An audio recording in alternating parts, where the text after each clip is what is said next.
The Philadelphia Eagles have so much more than we realize. And this is at a position where it's not the sexy position that you would think of. And honestly, it's one of my favorite competitions going into training camp. And they have so much more than I thought they were going to have. And the future looks very bright at this position group going forward. So I want to go into this in deep, deep depth. So let's get straight into it.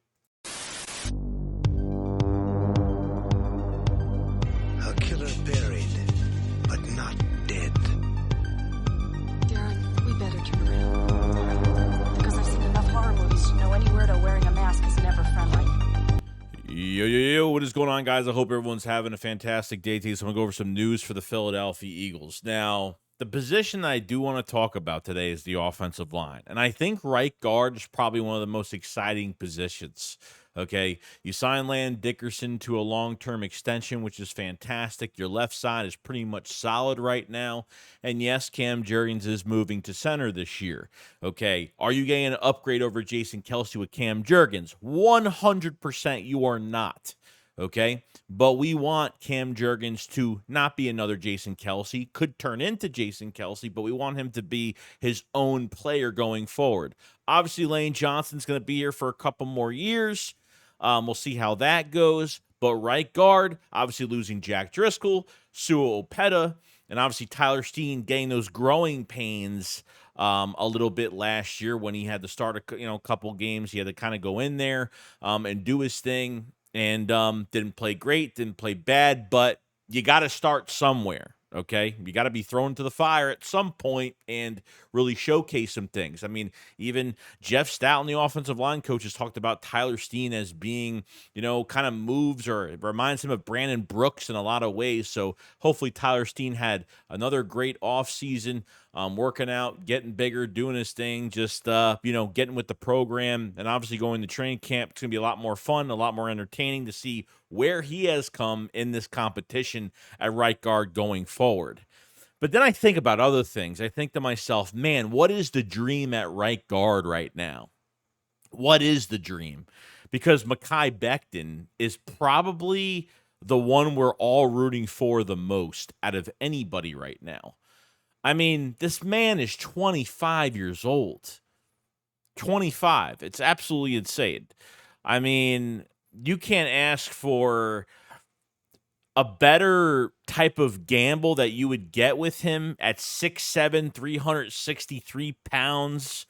A guy that, the Jets have tried to move Becton from left tackle to right tackle, and they were moving him around. And obviously, there's been injury concerns with him and staying healthy. And when you get through this training camp, when you get through this process, you want to make sure that he is healthy and ready to go. But at his size and how quick he is, I mean, we know that there's talent there. Even last year we saw Mekhi Becton throw some guys around. Okay, the first round talent has not diminished. It is there.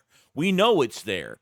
It's now Jeff Stout really getting the best out of him. Obviously taking care of him this offseason, so giving him a good workload, but at the same time, you don't want to play him so much in these preseason games. And if he is the starter, you want to rest him a little bit at the middle of the month of August, just a little bit, and and see what happens. You know what I mean? So really depends how his health is going forward, but the talent is there. And what makes this even better? What makes this even better at this point is if Lane Johnson retires in a couple years, this is a guy.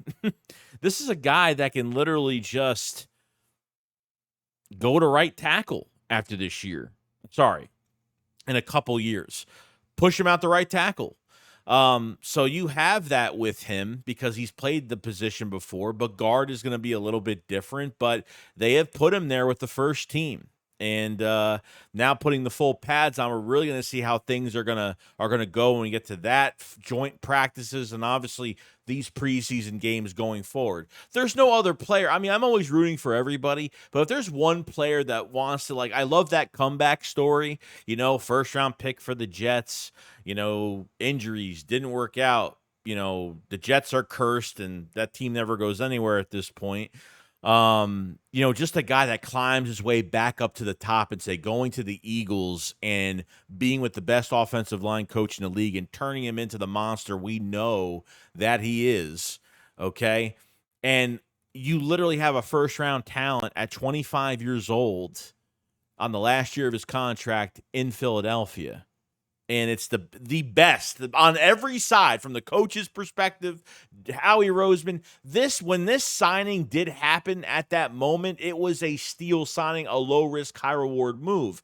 Becton's not getting paid that much. Okay. Finishing off the last year of his contract. And to be honest with you, Howie Roseman might have a bargain. So say if he does start this year and plays really well.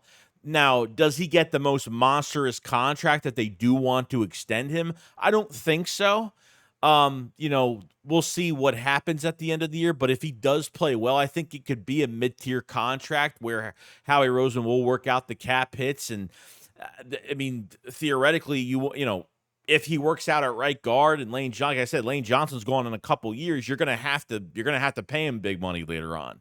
You know what I mean? So, but to have him now, if you're just renting him for this year, for a Super Bowl run, for a championship run, whatever you may call it, okay, this is the guy I'm really rooting for going forward. That has really shown positive energy, and it seems like he's happy to be here, saying that the Eagles make him feel like family, not just pure business, close with the guys. It seems like with the Jets, he just started having a really hard time.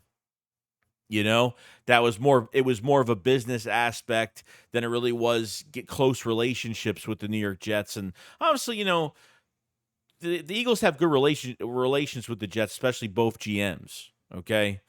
So there's a lot going on here with Mekhi Becton, and this is the guy that I think will change the offensive line entirely, especially at that right guard spot to that right tackle spot if it gets further in the future with everything.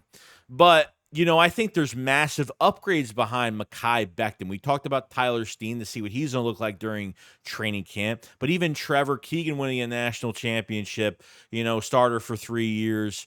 And to be honest with you, like vocal leader, everything you want in a player. He's got pushback, he's got attitude, he's got nastiness, he's got this swag towards him, which I really do like.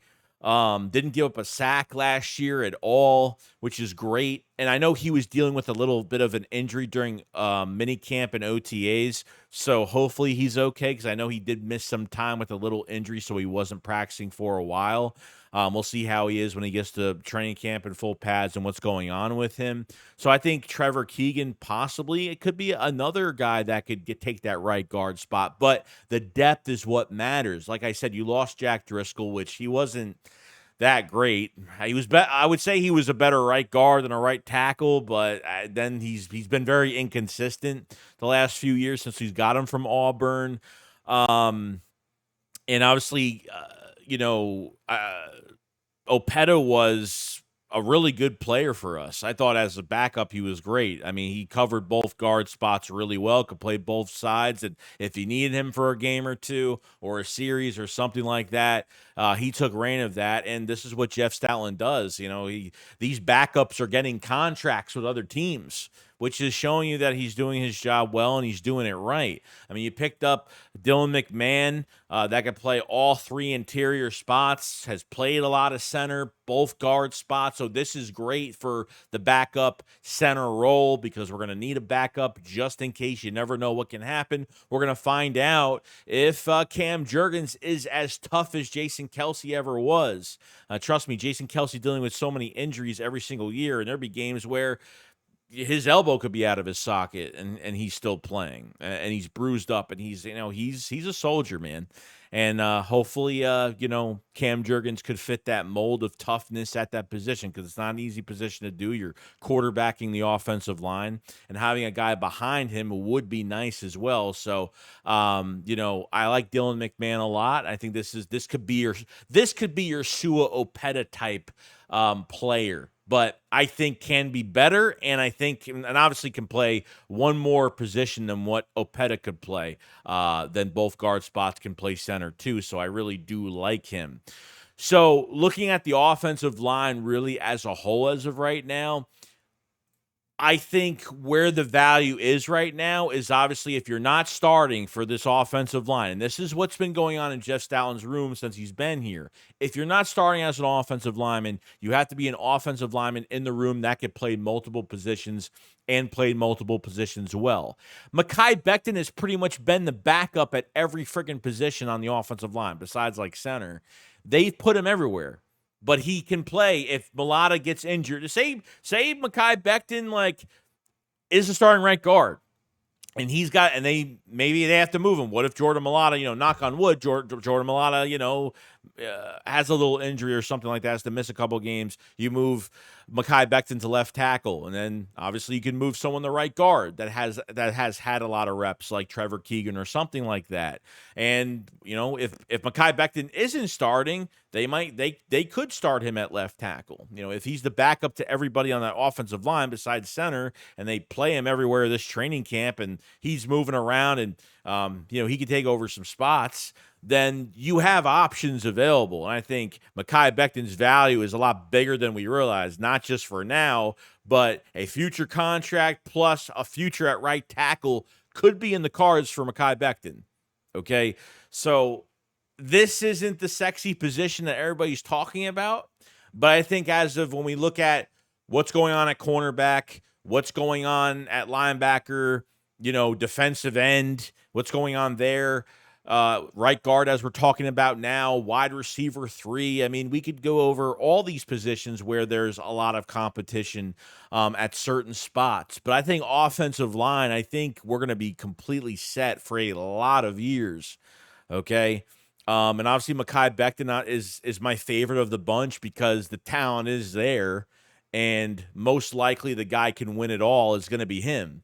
He will be the first runner-up at any position besides center, and a lot of experience. What is Mekhi Becton coming? He's going into training camp right now. What does he have over the other guys?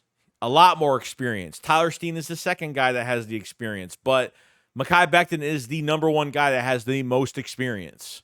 Has dealt with adversity, has dealt with injuries, and has come back and played well at times.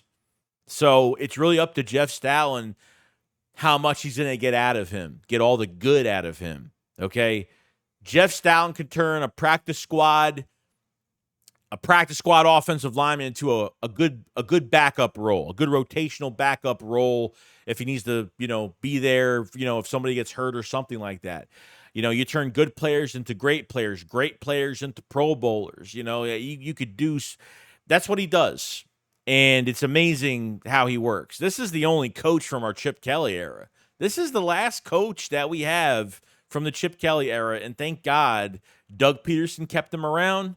And thank God Nick Sirianni kept him around. Because, man, has he been a huge help. Okay? So, yes, it seems like the Eagles have downgraded from Jason Kelsey's retirement, but this is what's going to happen. Lane Johnson's going to leave in a couple years, too. This is just the things that are going to happen. Guys get older and guys want to retire. But it's up to Howie Roseman and obviously Jeff Stoutland.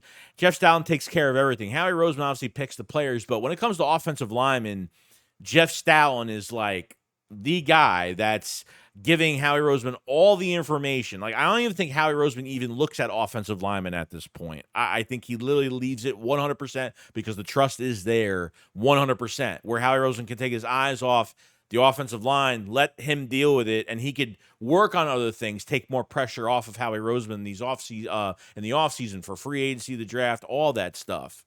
So I'm very excited. And can't wait to see what the lineups look like, joint practices, preseason games, all that great stuff. I want to know from you guys what you think about this offensive line, who you think's going to win the right guard spot. What do you think of Mekhi Becton? Do you think it's a blessing in disguise? Do you think someone else is going to take the job? Do you think Tyler Steen is going to be coming back with a vengeance, to finally get that starting job? Let me know in the comment section below. If you guys haven't checked out the Philly Shakedown podcast merch at all, definitely check out the merch. We have a big release date coming out for some new merch really soon. I think you guys are really going to enjoy it going forward. So we have a lot of stuff for the summer in here already. We have men's and women's sleeveless t-shirts, and I can't wait to unveil some certain things to you guys in the next week or two. It's going to be fantastic. Next couple weeks, week and a half, I would probably say you're going to see a big release of some new products and a lot of stuff going on. So the store, check it out in the link in the description below.